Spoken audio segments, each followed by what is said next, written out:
Hi, everyone. Welcome to the very first edition of the Brainstormers Podcast.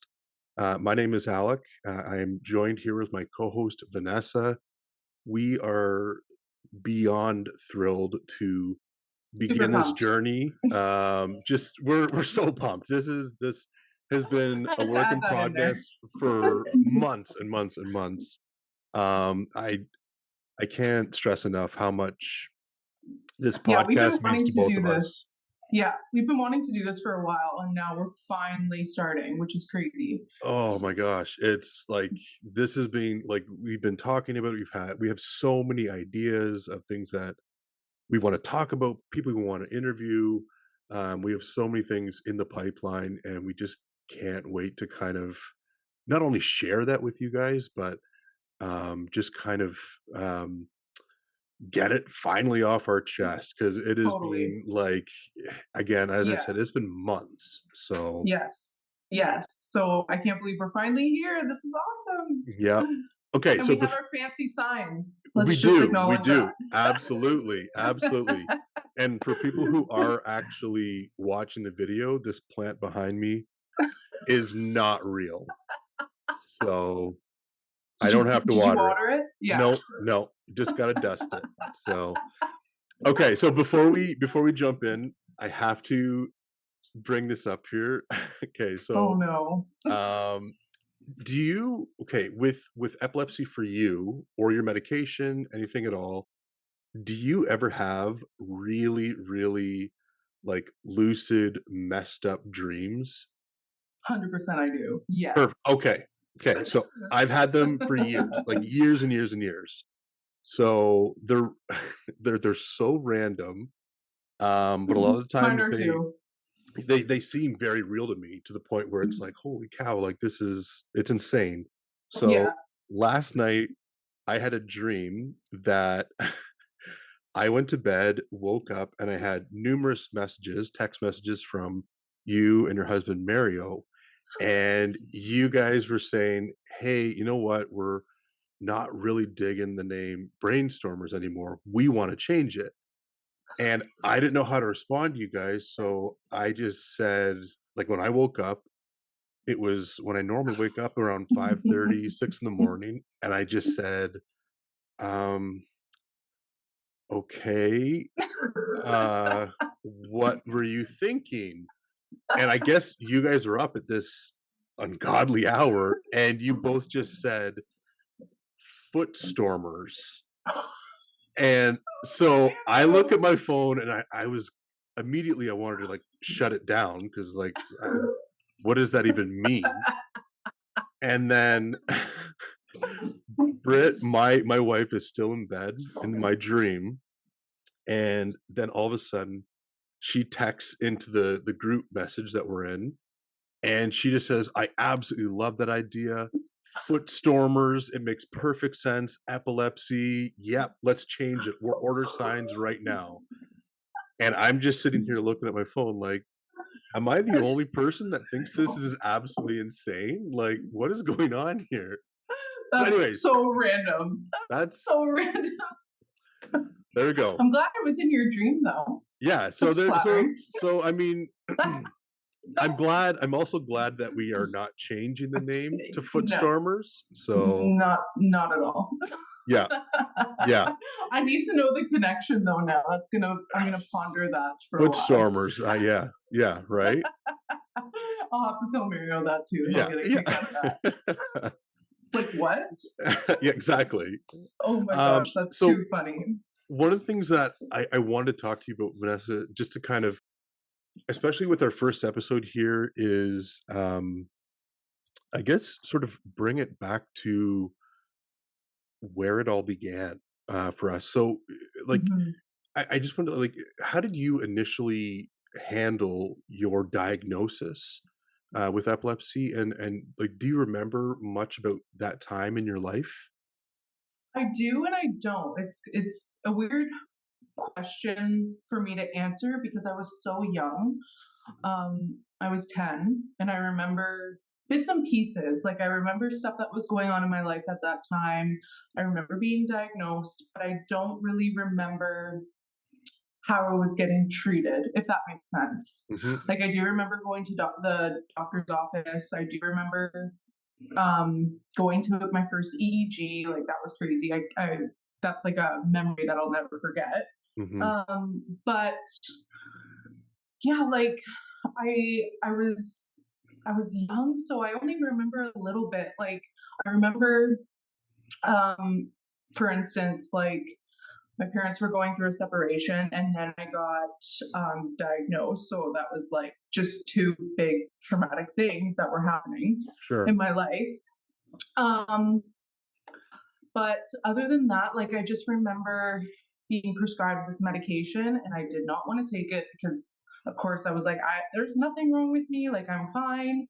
Um, and yeah, like it's weird because I don't remember a lot. What about you? Because I can't remember when you were diagnosed. Tell me a little bit more about that. Yeah, so, mine's sort of similar, even though I was diagnosed at a little bit of a later age. Like, I was Mm, 16, so I was in high school, okay.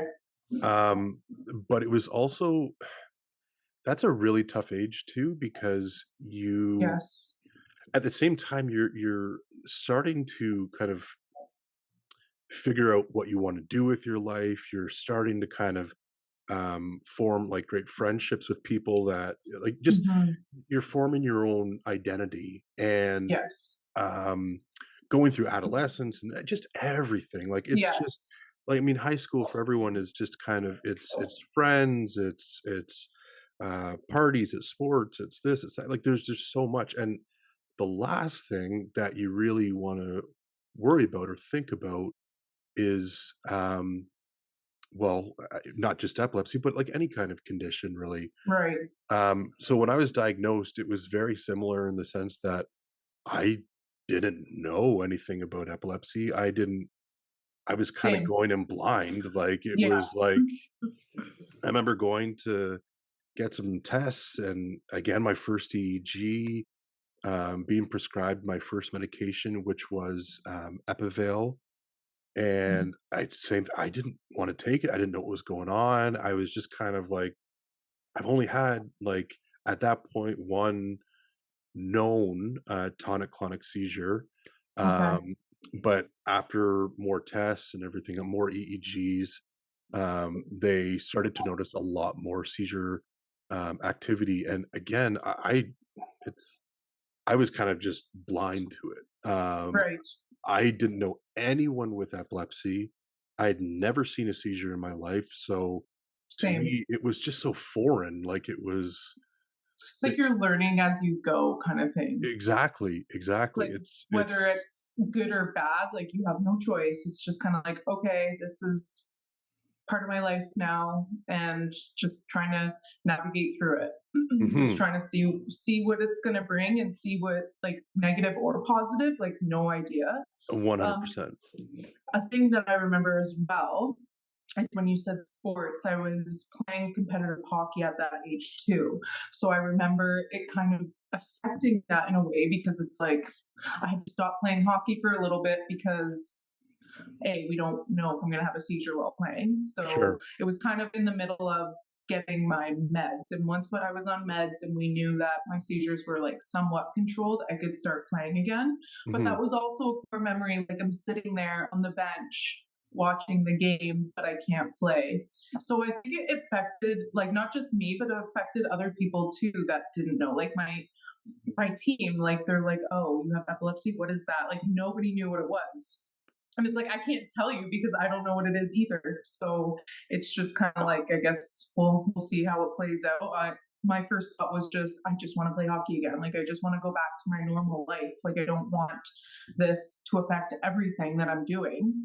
Um, but Well, as you yeah, mentioned, teens is you're hard too. 10. You're 10, like, I know, you just yeah. wanna be a kid, like, that's Exactly. yeah. Exactly. And like I look at 10-year-olds now since I work in a school, and I'm just like, oh my gosh, I can't believe that was me. Like that was me, and I'm going to the doctor and I'm getting diagnosed with epilepsy. Yeah. And it's just kind of mind blowing that it's like that was me. That was me, and that's crazy. But even teens is tough too. Like I remember going through teens and having epilepsy, obviously, but still denying it. And like you said, you want to go to parties, you want to be involved, you want to drink, you want to just do all the late Yeah. night stuff with your friends. Yeah. And it's just kind of like, I don't like, you just didn't know what to do. No, no, and that was just it. Like, so I think for me at that age, I just kind of sort of suppressed it, and I was just like, well, if Yes. I don't talk about it because I don't know much about it, then I don't have to worry about it, which is probably the worst thing I could do, but it was Yes. just kind of that's Yes. all I knew. So, Exactly. yeah. And then it Um, just takes like one seizure to happen in front of a whole bunch of people for it to be like, yeah. cool. Like Yeah. this is what happened because I suppressed it and I hid it from everybody. And now I just set myself up for the worst case scenario. Yeah. No, Yeah. and to move hopefully into like a slightly positive, more positive note. Yeah. Like obviously we both know how debilitating epilepsy or and seizure disorders can be. Mhm. But is there like something on a positive light that having epilepsy has brought to you personally? You. Thank you. No, but you know what? That's actually I really appreciate it, and I really agree because like the epilepsy community is I've met some of the most amazing people Yes, that I would have exactly. never met without my diagnosis. Exactly. Yeah, and that's like probably my number one answer is people. Like I have Yes. met people who have epilepsy because when we were diagnosed, we did not know anybody who had Yeah. epilepsy. So it's like, who do we talk to? Yeah. Like, nope, we were just doing this alone. Yep. No support system. Like, I mean, obviously, I'm sure everybody was in your family or whoever was trying to figure out what it is as well to support you and myself. But yeah, ever since, like, just thinking on the positive side, it's number one reason would be like people. Yeah. Because now it's like I have people to talk to about it. I'm not alone. Oh my gosh, they're having the same symptoms. They're having the same seizures as I am. And yeah, it's crazy. Like even I can't wait for our future episodes with people you and I have met together Yeah. and we can talk about that more. But crazy like how we've come to this point in our lives like where I just like I mean we haven't met in real life but it will happen. Yep. But it's still cool like I just know in the future there's going to be those times where we're going to meet people we've connected with through the social media and stuff, which is another like big topic that we're going to talk about too. Mhm. um but yeah, people is probably my number People. one. And And that it can just trail on into so many other things. absolutely. And I think I mean, if you look back, 20-ish years ago to, roughly like our diagnosis times kind of thing, Mhm. um, Mhm. this kind of stuff didn't exist. So as far as branching out and finding that community, whether it be through social media or whatever else, like, these things, these kind of platforms, they were non-existent.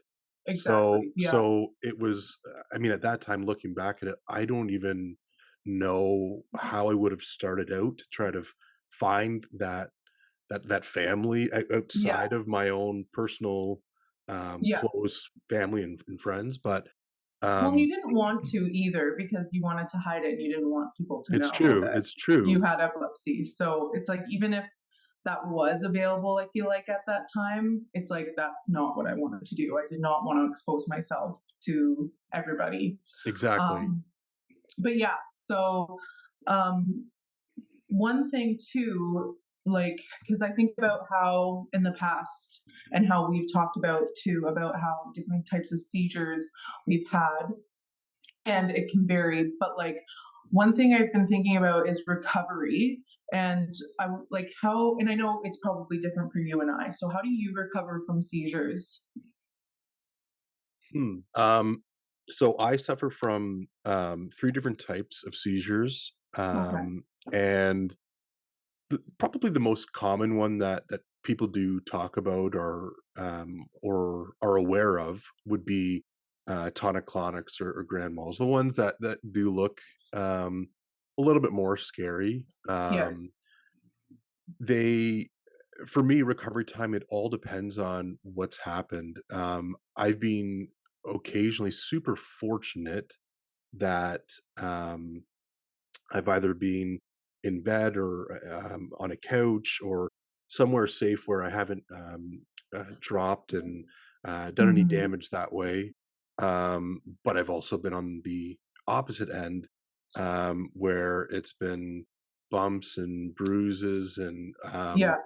kind of usually a lot of damage to my face and nose and Mhm. all that kind of stuff, like black eyes. And so it really does vary. The other seizures for me, like I suffer from numerous, like about 30 to 50 myoclonic jerks a day. And Okay. those ones look more like kind of like muscle jerks kind of thing. Yes. And there's not much of a recovery to them. They're just a little bit more debilitating if you're holding anything.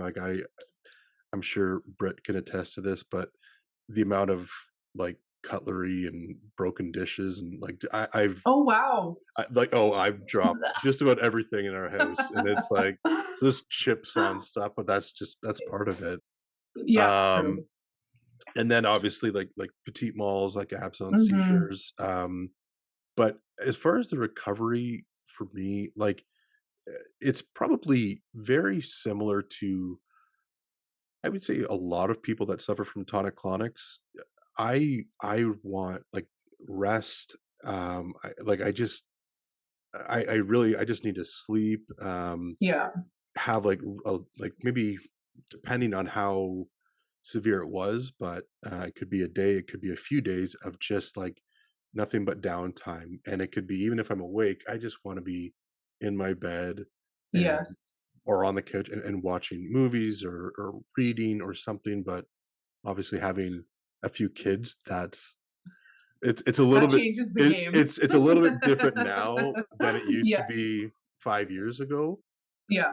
But how about yourself? Like, so obviously, like, with recovery for you, like, is it much different than mine, or is it No, super similar. But what you said earlier, like it all just depends on the seizure and how it happened. So like one time I had a tonic-clonic, but I was okay to go and do things the next day.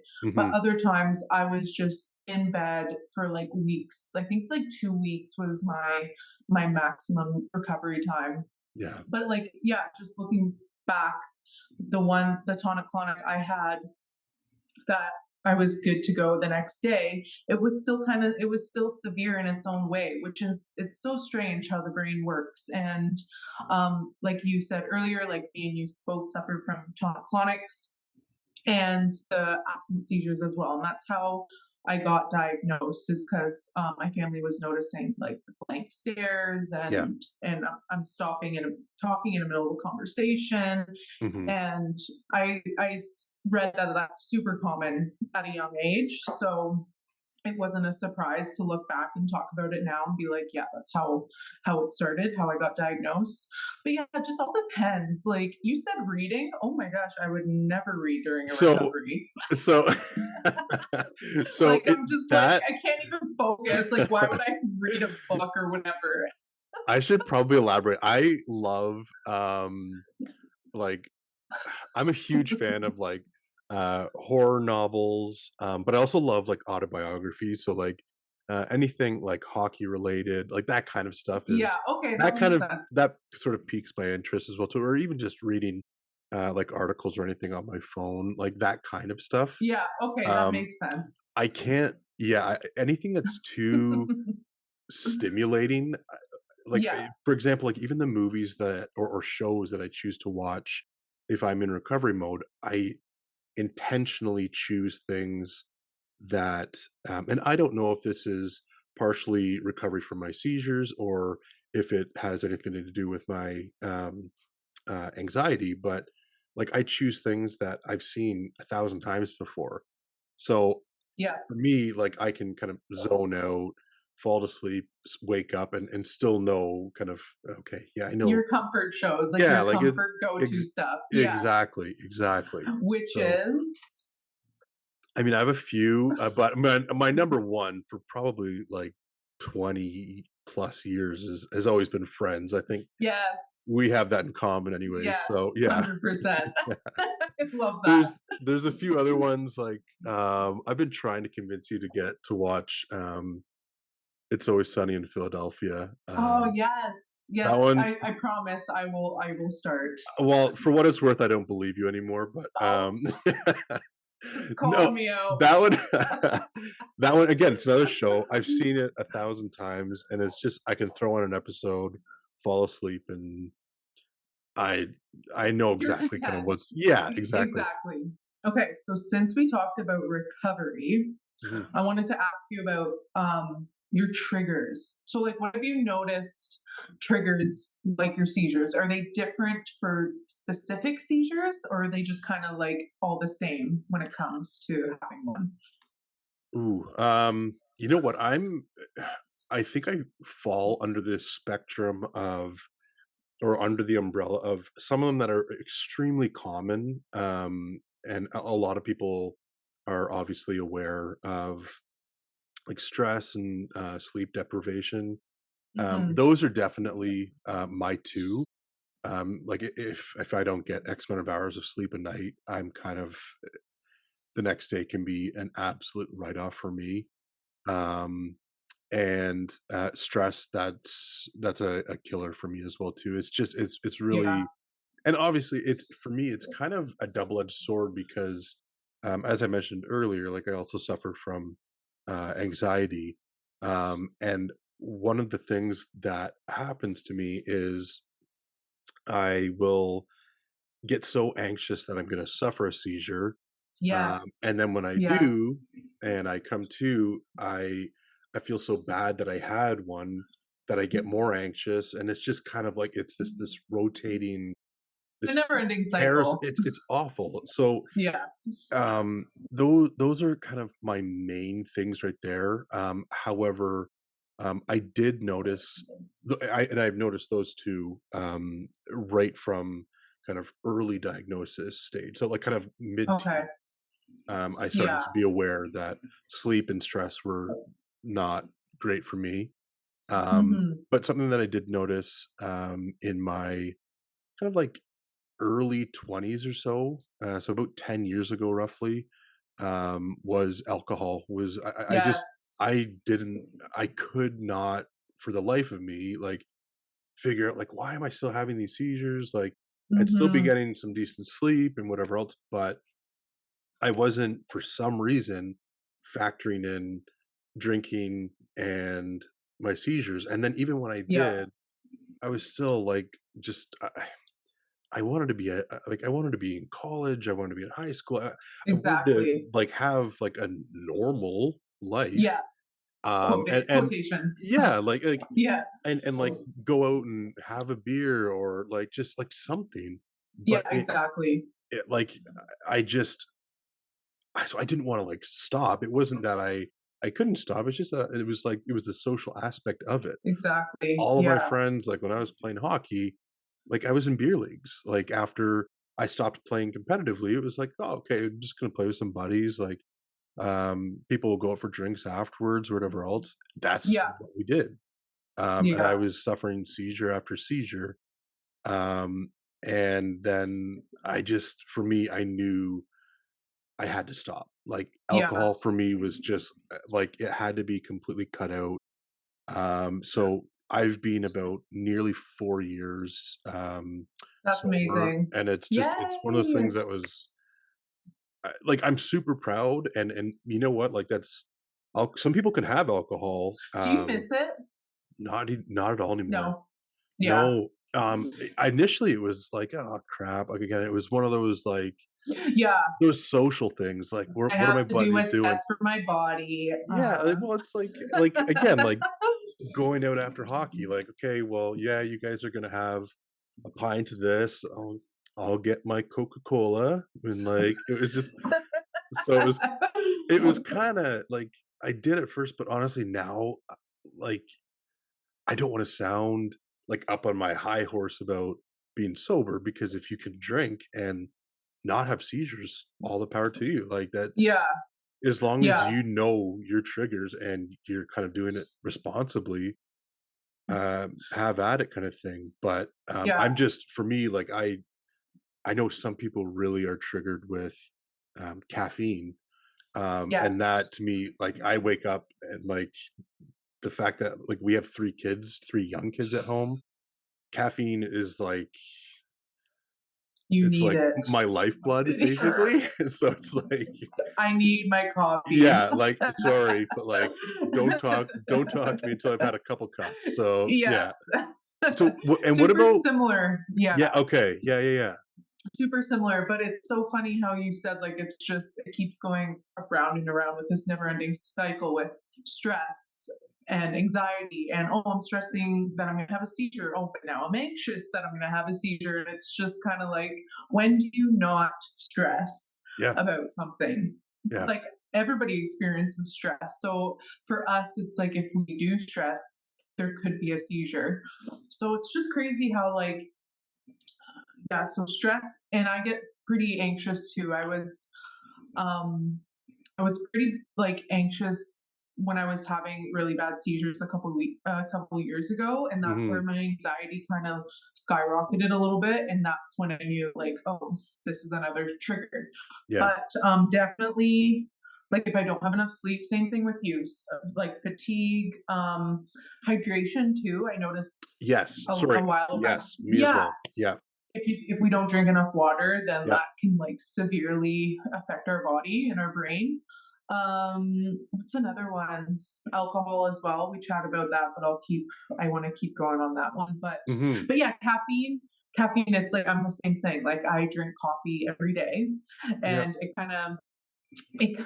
it kind of makes me like think, oh, I feel bad for people who don't get to drink caffeine just because of how often we drink it and how it doesn't affect us. But at the same time, it's like we gave up alcohol Yep. because it's a seizure trigger. So it's like everybody's different. Everyone. And yeah, And like, you find your alternatives, like so, like, obviously, if you like and you want to have that mojito or that margarita or, like, a craft beer, you can still find non-alcoholic versions of them, yes, and yes, these people who maybe, like, are very, very triggered by caffeine or just or they really want their coffee, they miss it, you can get decaffeinated coffees, and yes, you can still find alternatives and totally. make things kind of safe for you, and Yeah, as you mentioned, yeah. everyone's different, like, it's yeah. Have you tried decaffeinated coffee? I have some, and, it was a purchase by accident because I didn't see the small label on the Keurig box that, like, said Oh, and I was just like, I'll just I'll give this to some people who maybe don't, I don't know, right. realize it, I guess, Yeah, I've but, never tried it, and I'm nervous too because yeah. it's like if I want to drink, sometimes I notice that I drink a lot of coffee throughout the day because I'm at work Mhm. and I'm like, oh, I'll just put a pot in and I'll make a cup of coffee. But Sure. it's like, okay, I can't go over my limit, like maybe 2 cups a day. Yeah, yeah. I try to keep it like that, but I'm thinking like if I do want to drink it, maybe I'll try like drink it more than I should. Maybe I'll try a decaffeinated one, but I don't know how I'm gonna feel about it. Yeah, I I don't think I'm gonna like it. I might as well no, just have another cup of coffee. exact right, yeah, yeah. No, it's for me, it's like, yeah, I'm in the same boat, like, I can have like, 2 is kinda like that average day for me, Yeah, but, like, I'm also the same sort of person that, I can't have coffee at like, if my wife and if we go out for dinner and it's 8:30, 9 p.m., I can't have coffee after dinner and expect to go to yeah, bed that night. Like, I'm up. no Like, way. it's just it's which is just then it turns into an issue. So it wasn't the caffeine, it was the fact that it's gonna keep me awake and Yeah, exactly. And yeah. just trail on to the, oh, I can't sleep. Now I'm not getting enough sleep. And Yeah. yeah. Yeah. Exactly. It's like now we have to pick the times where we can have coffee and we can't have Yeah. coffee. Yeah. No, Um, yeah, totally. Now one of the things that I did wanna bring up and, like, obviously we can you can expand on this however you want, and elaborate however you want.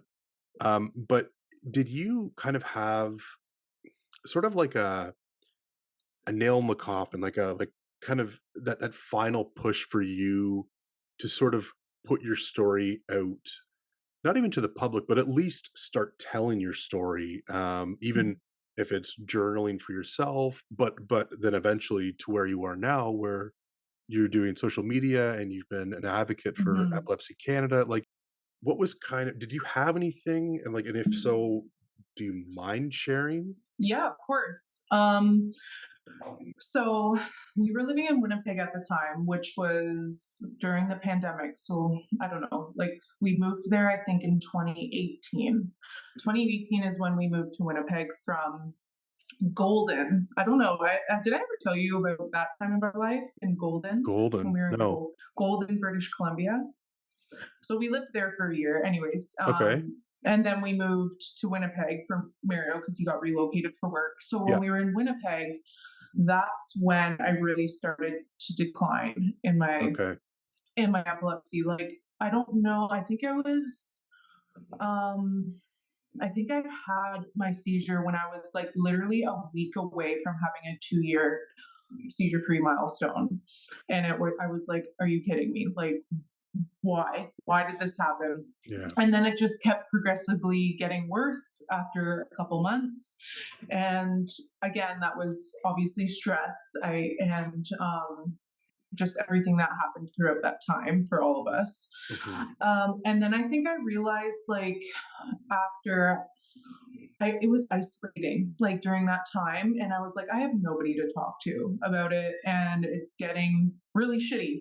Like, Yeah. this is a shitty part of my life that I'm going through, and I have nobody to talk to, and I need somebody to talk to about it. And that's where I was like, as much as it scared me for so long to expose it and to talk about it to people and let alone share it on social media, I was like, you know what, I'm gonna do it because social media can be so powerful. And it was crazy seeing the results and the support coming in after I started sharing. And that's what led me to Epilepsy Canada and the relationship and the support that came from them. And then that happened throughout a couple years, and now I'm at, you know, my account on Instagram, me and my brainwaves, and it's just expanded into so many things. So it's crazy how like just one thing that had to happen for me to like talk about it, Yep. which is a seizure, but like in the end it's like I've met so many people. I've met you and your wife. Well, I've like met you guys through Epilepsy Canada, and Yeah. then Yeah. I kept sharing, and then that's where the awareness part came in, and then that's where the educating part came in, and that's where people, I think, were so intrigued because they're like, I didn't know that, or they didn't even know that I had epilepsy. Oh my gosh, you're going through all this stuff, like.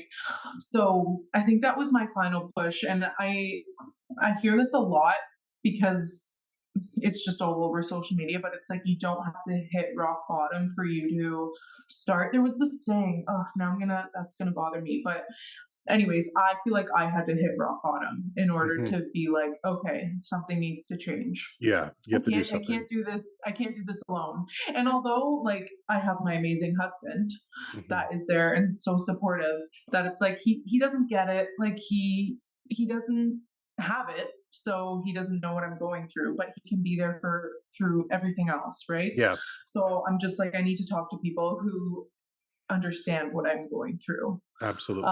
And I think that was, yeah, like that was my final push. And looking back, I'm just like, I still can't believe it. I still can't believe we're here talking about it. And I remember actually once I started getting involved with Epilepsy Canada, came across your account, and I was actually really confused. I'm like, Gray Bruce, what's that? Like, I have no idea what that is. Most people thought it was like my name or something. No. Nope. Well, I didn't know. I Nope. was like, Yeah. I don't know Yeah. this guy's name. Like, it's Yeah. just Gray Bruce, Yeah. epilepsy. Yep. So yeah, so then anyways, that's when I saw that you were involved with Epilepsy Canada too, and then that's how we connected. But for you, what was your push? Because obviously you do it as well. So Yeah. what did you guys do, you and Britt? Yeah. So it was probably, I guess, Similar sort of timing to when you were at Winnipeg. Um, I'm gonna ballpark here, but it's probably been about we were we started to partner with Epilepsy Canada about 4 years ago. So Okay. that happened pretty quick after we started Grey Bruce Epilepsy.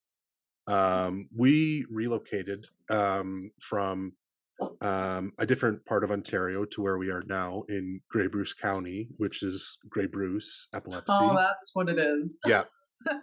So Grey Bruce is it's two different counties in kind of southwestern Ontario.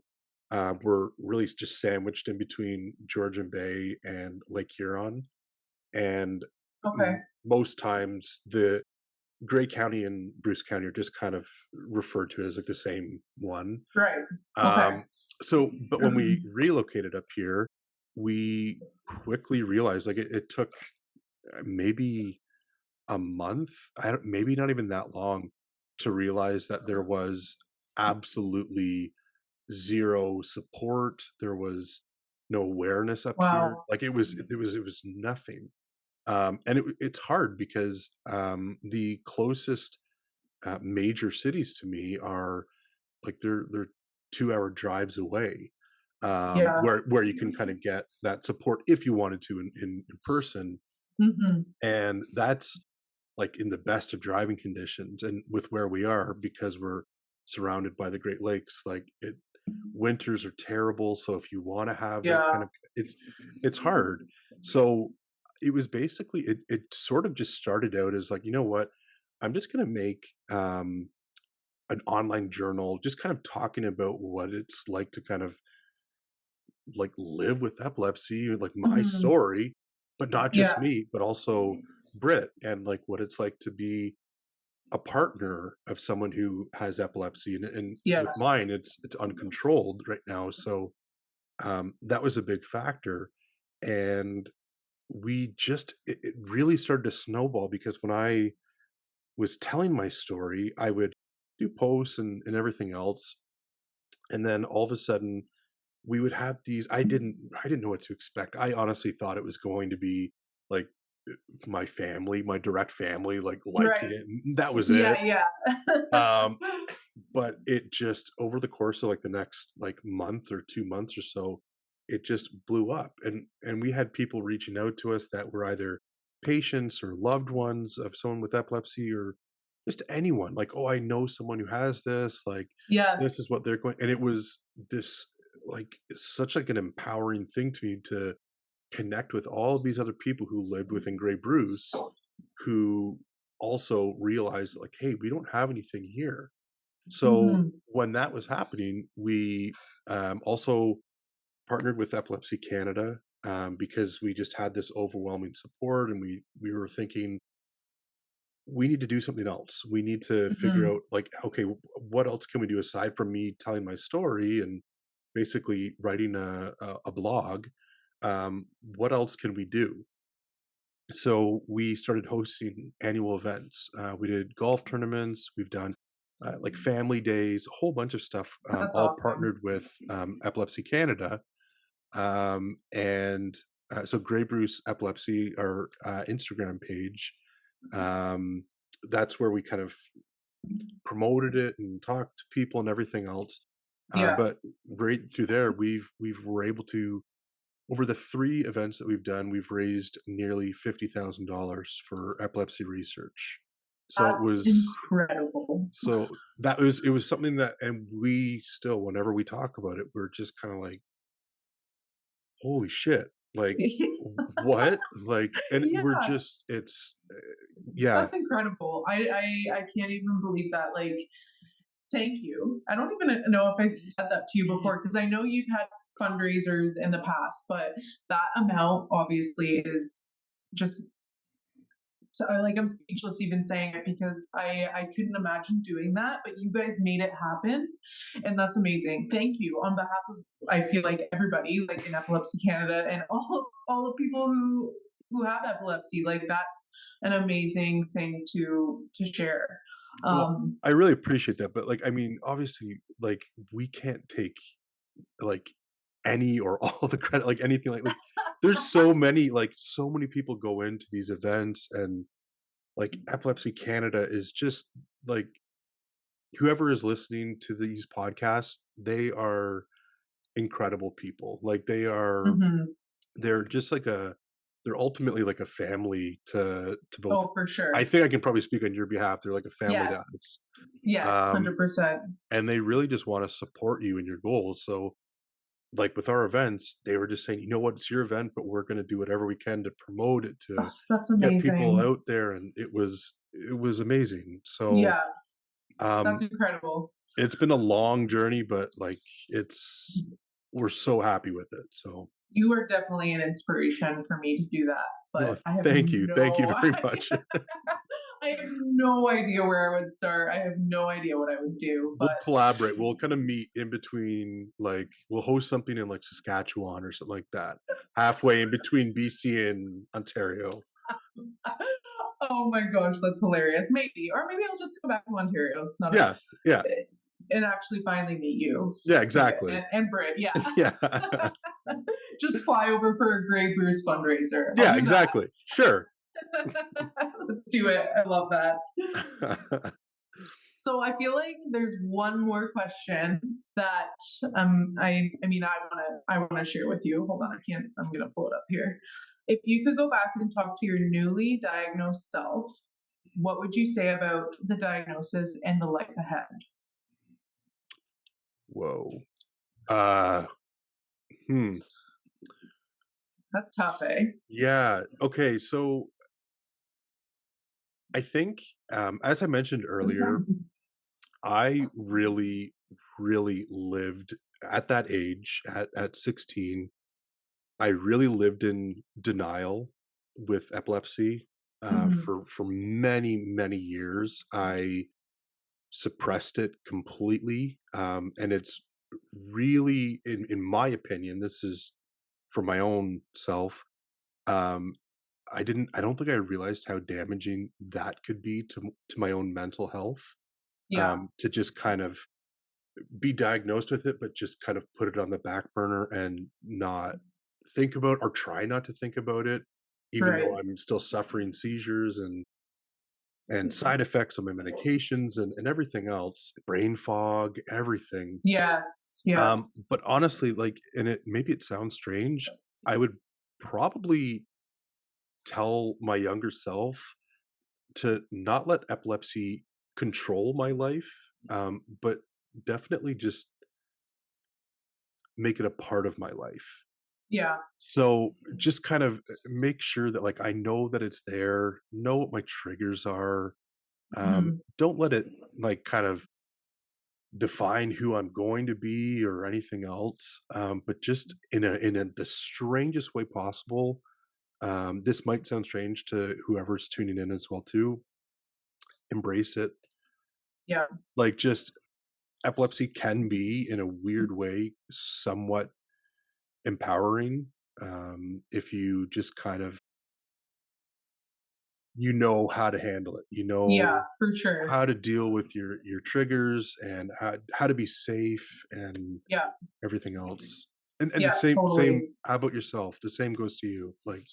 Man, like, I would try like, if I was sitting across the table from my 10-year-old self, I would try and, like, be as honest I can be just to Mhm, prepare, but at the same time, like you said, like, also try and, like, say how empowering it can be mhm. and, like, how you're gonna grow into this amazing woman and how you're going to inspire so many people. So, like, just kind of be like, yeah, it's gonna be tough and it's gonna be fucking hard, Yeah, yeah, but it's gonna be great in a sense where you're gonna meet people, you're gonna inspire people, and you're gonna learn so much about yourself in the meantime. And like you said too, how you can learn from it and educate yourself, then trail off into educating others so like they can just pass on that information to people if they know somebody who has epilepsy or if they are in a situation where they are witnessing a seizure and they don't know what to do. Like it's just it could be expanded into so many things. So yeah, like it's so hard because, like I said before, it's like I would be talking to somebody like at school because I work in a school, so I would be seeing like a 10-year-old and being like, oh my god, like I would have to talk to that 10-year-old and tell them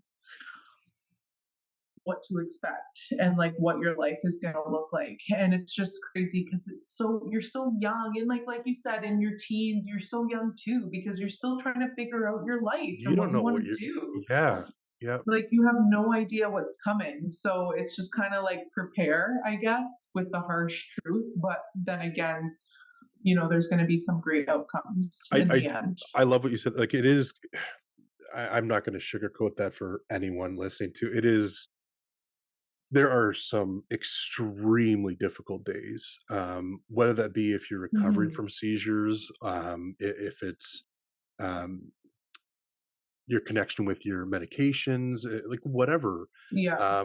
there can be some really, really difficult times with epilepsy, and not to mention, like, obviously, the physical toll it can take if you're suffering from tonic-clonics or whatever else, but the the emotional and the mental damage or toll, I could say, um, Hmm. that it can take is just it's very, very difficult at times, but you're gonna get through it, like, it's Yes. you just need to, like, keep like, just work and work and work, and Hmm. I can promise you, it does get easier as you go along. Yeah. Yeah. Yeah. I couldn't have said it better myself. It's crazy because, you know, like when we do future interviews, there's going to be so many people like spouses, people who do have epilepsy, people who are like parents of their children who have epilepsy. So it's going to Yep, be interesting to see everybody's viewpoint on how they deal with epilepsy in their life and how it impacts them. So I'm excited to see how our audience responds to like questions like we're answering together, if that makes absolutely, sense. absolutely. Yeah. Yeah, Yeah. I love that, yeah. Well, I wanna thank anyone who is tuning in. Again, this was our first, episode. As I mentioned, we're so thrilled to kind of get this up and off the ground. Yes. If you're tuning in through YouTube, please just smash that like button, subscribe to the Subscribe. channel, Yes. wherever you're listening to, just please follow us along. Like, you can head over to our Instagram page. It's at Brainstormers Podcast. Yeah. Head over there. We have plenty of stuff, and not just podcast related, but there's like just some information. There's a whole bunch of stuff, and feel Yeah. free It's just to going to keep growing, right? It's going to yeah, keep growing. And people who are tuning in now, it's like you're going to be here from beginning and just see how it evolves. So it's absolutely, just going to be so awesome. absolutely. Like seeing who's going to be with us through this journey too. Yeah, we have, like, just a plethora of guests and just so many things, in the pipeline, like, Hmm. I couldn't say or express it enough, like, we are so excited just to kind of like, we're just getting started, guys, so, Yes. yeah. Yeah. It's going to be so fun. There's going to be so much like laid back interviews too, and just fun. Like me and Alec have such a great sense of humor. I'm just gonna throw that out there now to end the episode. Hilarious, hilarious. So it's like we're gonna be talking about just other things too as we go along. That's related to epilepsy as well, but Yep, it's gonna be so fun. It's the gonna be ups, the fun. downs, the roller coaster Yes. of epilepsy. Yeah, Yeah, exactly. So yeah, hit that subscribe button there we go. and tell everybody about our podcast, guys. Will really appreciate it. Alright, talk soon. Bye.